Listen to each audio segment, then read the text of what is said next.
Welcome back to the channel. In today's video, it is time to rank the John Wick franchise. The John Wick franchise began with the original film back in 2014, but that film was supposed to be a standalone film. The low-budget indie was met with critical success and success at the box office, which had everyone involved excited to explore the world and future stories. John Wick Chapter 2 was released a few years later in 2017 and was then followed up by John Wick Chapter 3 Parabellum in 2019 and John Wick Chapter 4 in 2023. The first three films tell one continuous story over the course of a few weeks. The fourth film picks up with the same story, but has about a 6-month time jump. While the fourth film wraps up that storyline as neatly as you can in this universe, that didn't mean that would be the end of this franchise by any means.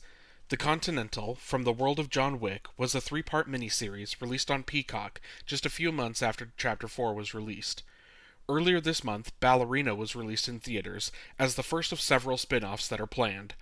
There are 3 more films that have been announced in the franchise, a Donnie Yen directed spin-off based off of his Kane, and Rina Sawayama's Akira from Chapter 4, an anime-style animated prequel about the impossible task that helped John Wick initially retire, and a Chapter 5 in the main John Wick storyline.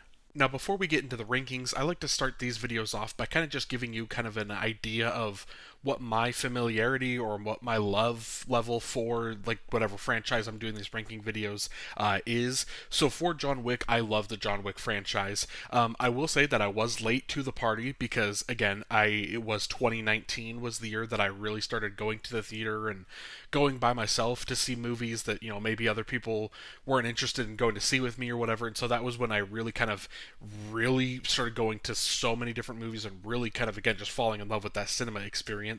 So 2019 was the first year of that, and that is when John Wick Chapter 3 came out. So that is the first John Wick that I saw in theaters. Before I saw it, I did go back and I watched the original two, and I just fell in love with the entire franchise. So as we get into this ranking here, just a heads up, I love all of these films. This is for me possibly the most impossible franchise to rank because you'll see outside of 5, everything else I love just about to the exact same degree. So it is such a very hard ranking here, but without further ado, let's just jump into that ranking. Coming in at number 5, Ballerina. Taking place during the events of John Wick Chapter 3 Parabellum, Eve Macaro begins her training in the assassin's tradition of the Roscaroma. The film stars Ana de Armas, Angelica Houston, Norman Reedus, Gabriel Byrne, and Keanu Reeves. Ballerina was directed by Len Wiseman and was released in 2025. Now, I kind of just said that besides number 5, like, I love the rest of these films. And number 5, it is the newest entry, it is Ballerina. And I do think there's a couple things that are kind of going on here in this film that kind of make it... It was easy for me to kind of put it here. One, I mean, because it's not John Wick front and center the entire film, although he is there in the background and then a big part kind of the third act. But also, I think an easy part for why I just didn't love this as much as the others is partially because I've only seen it one time. I saw it in theaters. It's not a film that I've had a lot of time to kind of grow with and fall in love with a little bit more, and so it just kind of sits here towards the bottom a little bit. This is one that I don't know necessarily because like I said in the intro, there are a lot of other John Wick things planned. Expanding the universe, because that is the one thing that I'm going to get into this theme multiple times throughout this video, talking about all these films, is one thing that's awesome and great about the John Wick franchise is because they've done such an excellent job of world building that you can just tell the story of so many different assassins and so many different people. Like, it doesn't have to be John Wick. Obviously, a lot of people probably feel like that's going to result in maybe lesser quality of stories, but you can just tell this world, everything that goes on with the Continental, and some of the films introduce. We'll talk about him a little bit later, but like Lawrence Fishburne, his whole network, and then you've got the Roscaroma, and you've got the different families, the different like houses, and everything that is going on there, and then you've got just this entire world where you have like when you call and make a dinner reservation and you come and you get these people kind of cleaning up all your dead bodies behind in your wake. Like, there's so many things that they've kind of built into this world that's just fascinating, to where it's like you would need all these spin-off series and these sequels and everything to just kind of explore this this world that you've created. And so it is interesting that you can do that here with a ballerina, where you can take a story and kind of remove John Wick from it, but still tell a story in the world of John Wick. Now, I don't want to go too much into Ballerina again because it is the newest entry. It's still in theaters right now. I recommend you go see it.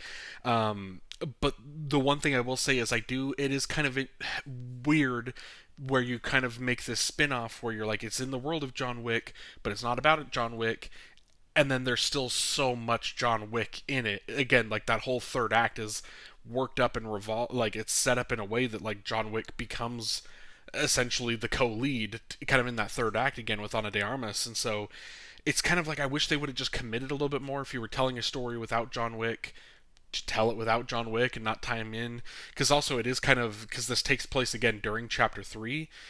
I'm like trying to think of like because I rewatched this whole series after seeing Ballerina, and I was watching it and I was trying to think, when in part 3 does he have time to go on this side mission and help, and help or hunt, Ana de Armas's character, in where she's going through her own thing. Like what point is he, because we know it's after he gets his ticket torn, and he's kind of being hunted nonstop the rest of that film. And so it's like, unless that third act takes place after the events of 3, but then he's still like on the run, or because he's supposedly dead at the end of 3. Obviously he isn't, when he gets shot off the roof. At least the oh, I'm trying to blink on what her name is, the not accountant, adjudicator in chapter 3, like, is supposed to think he's dead. But the whole thing is, I'm like, I just don't know when that third act really takes place. Like, how did John Wick show up there? Anyway, I'm already kind of going too long into, like I was just saying, I didn't want to go too much into Ballerina because, again, I recommend you go see it. For my rating, like, because I like to, on these ones, like, to tell you what my rating is. For Ballerina, I gave it like 3.5 out of 5 stars. It is by far the lowest rated out of the 5, but again, it is one that I've only seen once.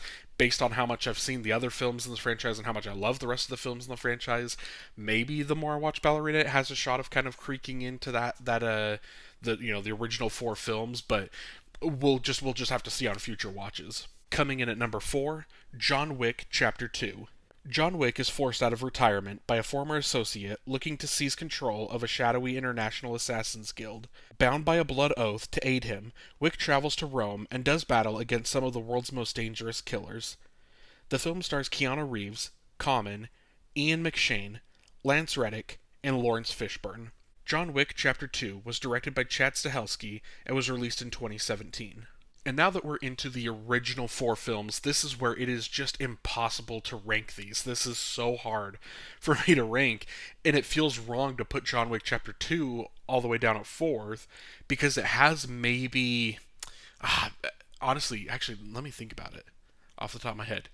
Yeah, I think Chapter 2 maybe has my favorite ending of all of the John Wick films. Chapter 2 ends in a spot, the person that he's kind of chasing. Again, this is, I don't want to spoil too much of these films, just in case again you haven't seen any of these. I recommend at this point obviously go see all of the original John Wicks, so I won't necessarily say who it is or exactly where it is, but he kills the kind of the main bad guy of Chapter 2, the guy that he's kind of not even necessarily a bad guy, but just kind of the antagonist, the person he's been kind of upset with, and has been, that has kind of sparked the entire events of Chapter 2.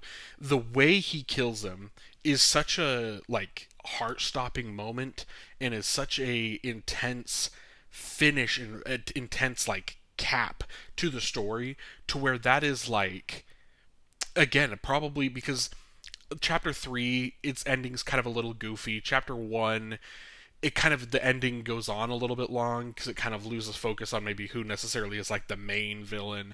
And then obviously Chapter 4's ending is good, but again, without spoiling it, there's potential for how you interpreted the ending. You can, kind of ruins it a little bit.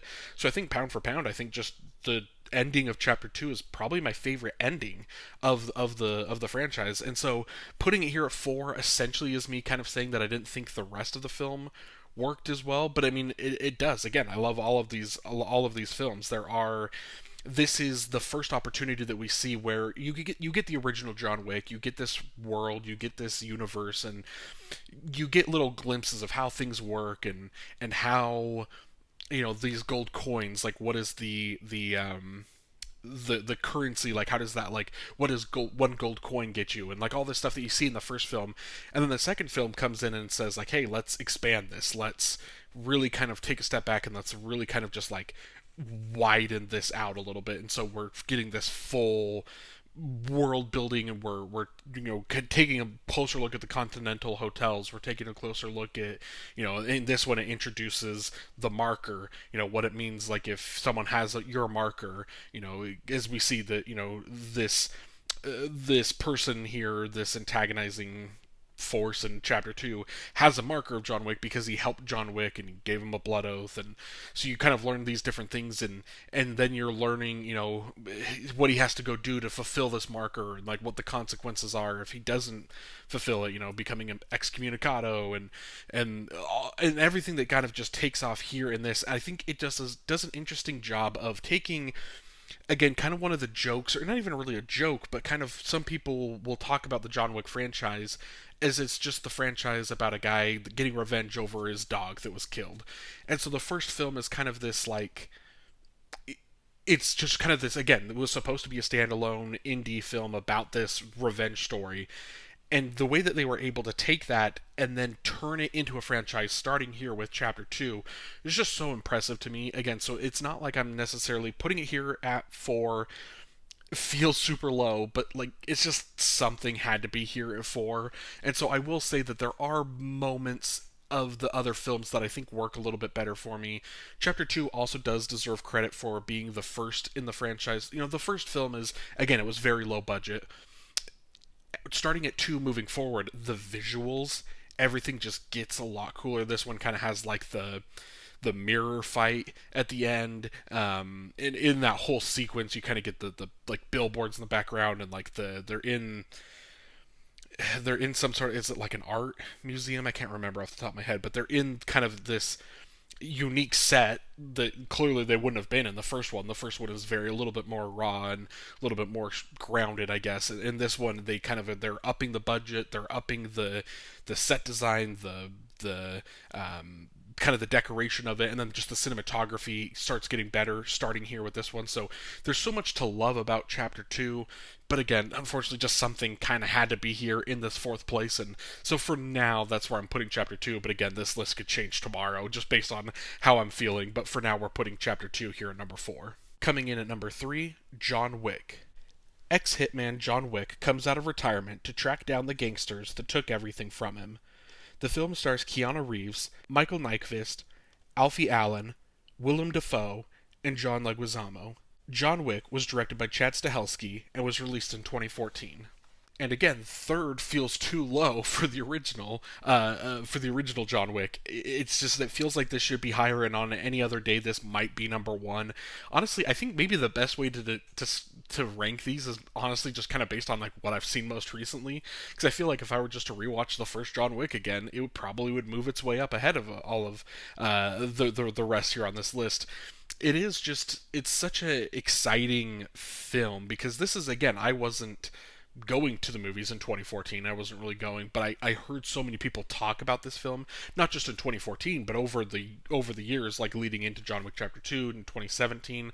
I heard a lot of people just kind of talking about the John Wick films and talking about how exciting and how fun and how fresh they felt. And so John Wick was a franchise that even as I wasn't going to the theaters, I still heard so much great word of mouth.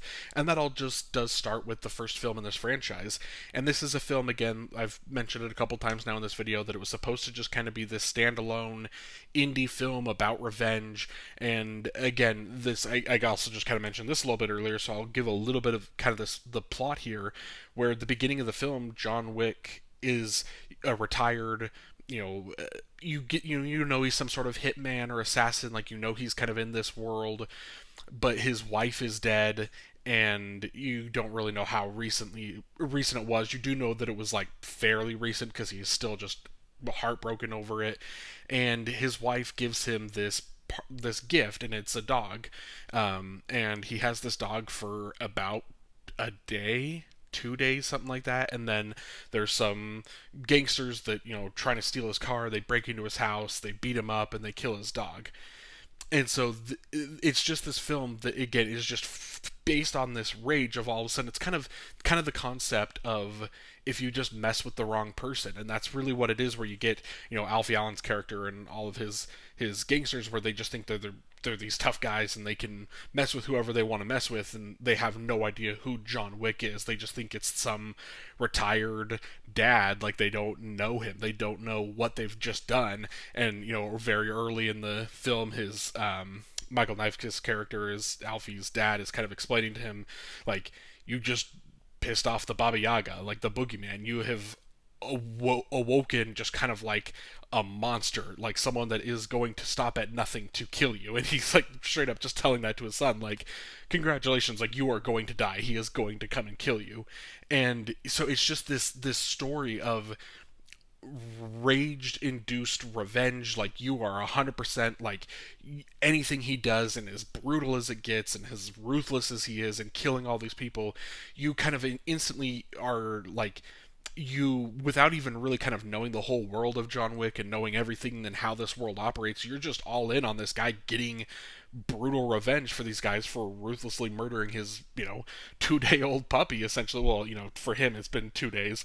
And you're just all in on this revenge story. And again, it is kind of maybe lower on my list a little bit, because in the grand scheme of everything, where this franchise goes, obviously it is very such a small a smaller story, where it really is just kind of focused again on just John Wick. It's a very personal, intimate, with mourning his wife and mourning the loss of his dog, and again, it's a thing that is said multiple times throughout the franchise of, like, all of this because of a dog, all of this because of a stupid puppy. And, like, the whole thing is, like, it never was just the dog. It's the fact that that dog was, like, the last thing he had to remember his wife. Like, that was the last gift from his wife. Like, that was the last connection he kind of had to her as she's passed. And so it's this whole story of just a man that is broken.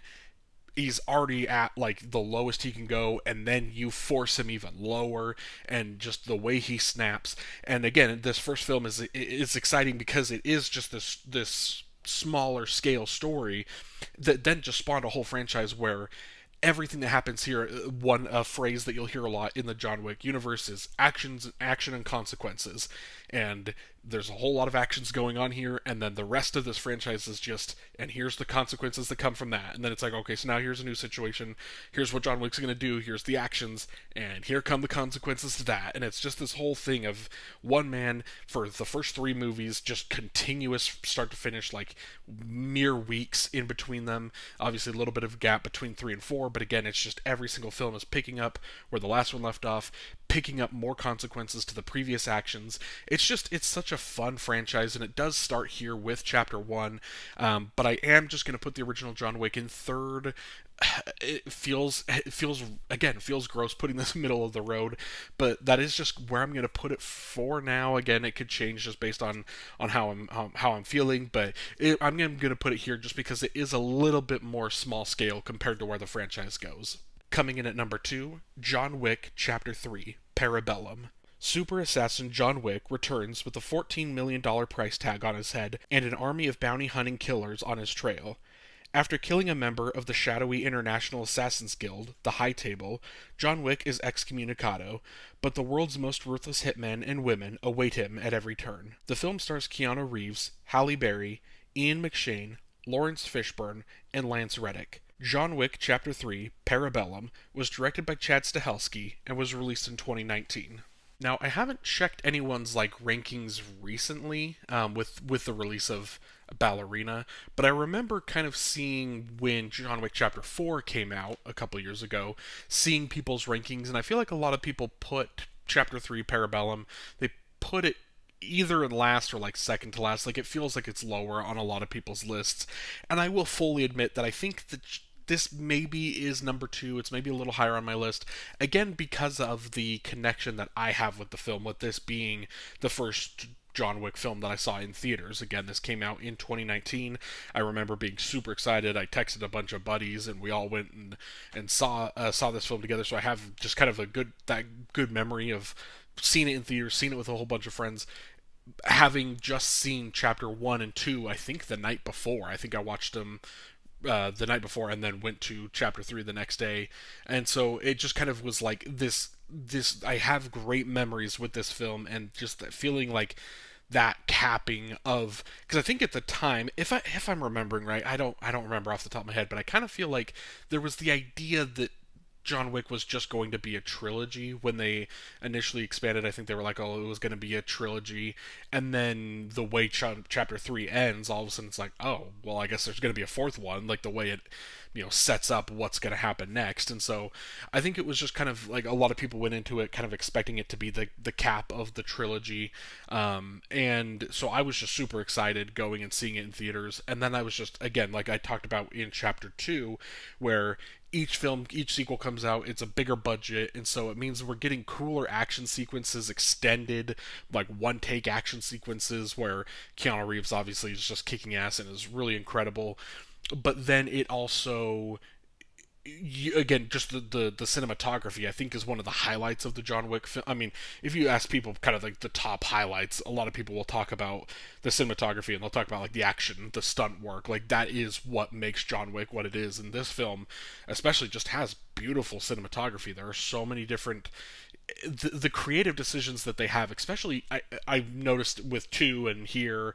Does I'm trying to think off the top of my head. 4 doesn't necessarily do it, because 4 doesn't have a traditional kind of final fight scene the way that 2 and 3 do.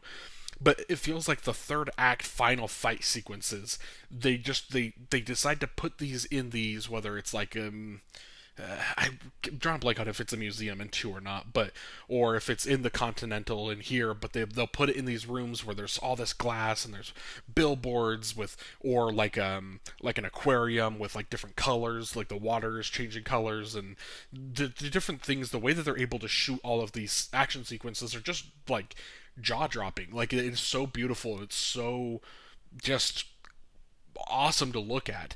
And another thing that we talk about, the cinematography getting better from film to film. Another thing that I think you have to talk about from film to film is, again, the action sequences. But for me, it's like the brutality of the kills. How it steps up from film to film. The first film, it is just John Wick shooting a bunch of people. Like there's not a whole lot of kind of up close and personal fights. There's a lot of talk in the first one where Michael Daifu's character is talking about how he's seen John Wick kill a man with a pencil, and like that is a thing that kind of gets like talked about a whole lot, is the way he doesn't need a gun. If you just get in hand-to-hand combat with John Wick, he's gonna mess you up with whatever he has, and you see a little bit more of that in chapter 2, but still it's for the most part a whole lot of guns.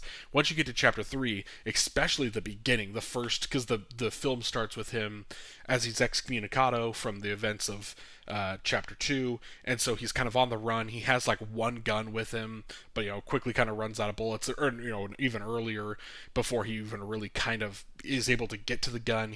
There's a whole lot of kind of these great hand-to-hand combat action scenes. The first one, obviously, the one that really just stood out to me, is his fight with Boban Marjanovic in the library, where he basically kills him with a book, and like how nasty and brutal that is, especially because Boban is like 7'4", I think. So like him just beating up this 7'4" guy, killing him with a book, and then moving on to the next section, and he's in that. It's like a bunch of knives and swords, and so they're flinging all these swords at each other, and it's still a little bit more hand-to-hand combat. There's the whole scene where he's like taking a blade to some guy's eye. Like it's just the action and the violence, it's cranked up to 11. It's to like they're just amping it up more and more as the franchise goes on. And this film, again, seeing it in theaters, there was so much about it that just like stood out to me as like, okay, this is awesome. This is like brutal in a way that is like, if you're not in the mood for it, obviously it's going to be off-putting, but like if you go into this film expecting it's just the continuation of this revenge story of this man that is like fighting for his life and is going to kill everyone that's trying to kill him, like when you know that's what you're expecting, it's just awesome the way that they're able to do all of this. There's, there's fights with horse by horse, like there's so many different things as the film goes on. There's does this film have, I know for sure chapter 4 has a whole lot of car sequences. I think chapter 3 has, oh no, it doesn't, but it does have like Halle Berry's character, and so you're bringing in, and she has dogs. This is kind of the first where you're kind of seeing dogs kind of in action, which is another thing that kind of carries over into 4. Like there's so many things. Again, the franchise, it's so easy to talk about like what you love about it, because it's just like it's the things that you love in the first one, it continues on to the next one, but it's to a bigger scale, continues on to the next one at a bigger scale, continue, and like it's just this pattern over and over again. So again, I do think that there is a little bit of a maybe a bias for me on why I like John Wick 2, I think more than 1 and 2, because just the connection I have to the film, but also like I just said, with each film kind of coming in and just kind of like taking a step up from the previous film, dialing everything up a little bit, it's easier to just like the films, I think, more and more as they go on. So that's why chapter 3 is at number 2, and why it's not really a surprise on what's coming in at number 1. Coming in at number 1, John Wick chapter 4. With the price on his head ever increasing, John Wick uncovers a path to defeating the High Table. But before he can earn his freedom, Wick must face off against a new enemy with powerful alliances across the globe and forces that turn old friends into foes. The film stars Keanu Reeves, Donnie Yen, Bill Skarsgård, Ian McShane, and Rina Sawayama. John Wick Chapter 4 was directed by Chad Stahelski and was released in 2023. And so, like I said, with each film just kind of coming in and taking what was working well in the last one and cranking it up to another level, that's exactly what Chapter 4 does, and so that's why it just feels natural that Chapter 4 was going to end up here in my number 1 slot. Again, I don't want to necessarily spoil this, even though this is a couple years old, but I will say that I've already kind of hinted at the ending of this film, because again, once with the film or with the franchise maybe thinking that originally it was just going to be a trilogy, once you got to the end of chapter 3, you're like, oh, there's for sure a chapter 4. The end of chapter 4 is the first time where you're like, okay, this franchise is over, like this storyline is done, like this, it's the first time in the franchise where the ending of the film doesn't just escalate the situation even more to the point that you're just like, what is happening? Like, what has he done? What is he going to do? How is he going to get out of this in the next film? It's the first time where things kind of get resolved. And I don't want to go a little bit too much more into that, but there's a lot of people that thought that John Wick Chapter 4 was going to be the end, and they've kind of voiced the opinion that if there is a John Wick 5, it ruins the end of John Wick 4 for them. And I think it has been officially announced that there is going to be a John Wick 5. I think Chad Stahelski, the director of the first 4, has said that there's going to be a 5, but they're waiting for the perfect script or the perfect opportunity. And so I think what's going to happen is they're going to explore all of these spin-offs, and if they ever do chapter 5, it's going to be, 5, 6, 7 years down the road from now, probably. I do think there is a chance that chapter 5 maybe just doesn't ever end up happening.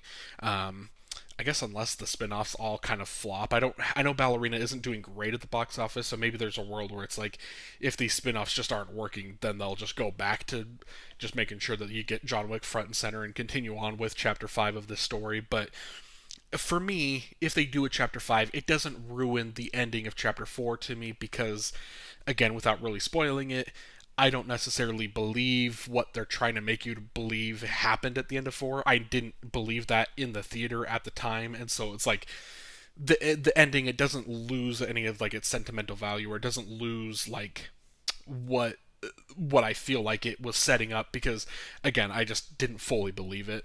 But with that said, again, chapter 4, it just a continuation of everything that is great.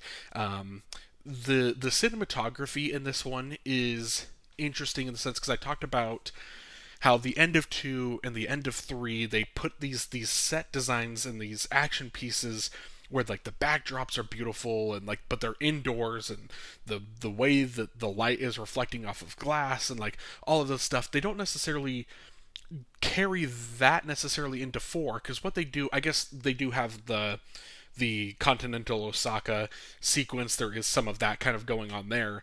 But I feel like from that point on, a lot of it is, again, not as many big action sequences. I guess there's a couple here and there, but a lot of it, the big action sequences with John Wick of running away or being attacked, because again the bounty on his head is just, I think it gets, I think it's at like 20 million at some point in this, and then it gets up to like 40 million. Like it's just, it's astronomical how much money there is to for somebody to just kill this guy and no one can kill him, like, because he's the Baba Yaga, like you cannot kill him. But again, so much of this takes place outside, and so the cinematography here isn't as much of like the cool designs and the backdrops and the fish tanks and the different color water and the billboards and everything like that. They're not playing with the color that way as much as you're just getting beautiful like outdoor cinematography. And there are some sequences that are shot at night, and you're still getting the way that you're able to set up the specifically the car sequence as he's trying to get to like the final spot for this kind of duel that's being set up. It's all just works very well. The whole set sequence with like the stairs is hilarious, and again also really well shot, where you get, it's, you can, it's dark out but it's getting brighter as it is like early in the morning, but the street lights are the way that that kind of sets that whole scene up. And then once he gets to the top four, kind of this final duel to the end, that is beautifully shot at like sunrise. So there's a whole lot of kind of the cinematography, I think, works really well for the outdoor nature, the outdoor effect of it. I think works a whole lot better. Well, I mean, it works for this film when it's not really utilized as much in the previous, as a whole lot of those fight sequences and action sequences are set indoors a little bit more. So yeah, chapter 4, it just, and it also, this is the one really that you're bringing in so many characters, because we've talked about Donnie Yen and Rina Sawayama. I butcher her name every time I'm saying it, but this is where you're getting the introduction to their characters, who they kind of are going to get their own spin-off. This is where we're getting introduced to like the tracker character, who I don't know if he's necessarily going to get any sort of spin-off, but he's super fun in this. You get kind of the, I'm trying to blink on his name, but the secondary bad guy that they have to play the hand of like poker against, kind of in the middle of the film, as John needs to come back with the souvenir to get his ticket back from the Roma Ruska Roma. Drop blank on or messing up how you say that. But like you get him introduced as a character. Like there's Bill Skarsgård is phenomenal in this. It is a limited performance from Lance Reddick, if I remember right. They filmed this and then he died shortly after filming, I think, and so you kind of get a touching and emotional send off to his character in this. Ian McShane, who's always kind of been there, I feel like this is maybe the film he's a little bit more front and center. He gets a little bit more to do, because there's a whole lot more. Again, you talk about the actions and consequences that have been following John Wick throughout this franchise. Ian McShane's character, the consequences that are following him from the last couple films are really kind of coming to a head here. Again, with Bill Skarsgård specifically, he's a great villainous addition to this franchise. This franchise has always had a great way of casting just their villains, but also just kind of like, Willem Dafoe in the first one, Ruby Rose in the second one. There's got to be a couple people in the third one where it's like these, like, I don't even necessarily want to call them villains, but just like other assassins.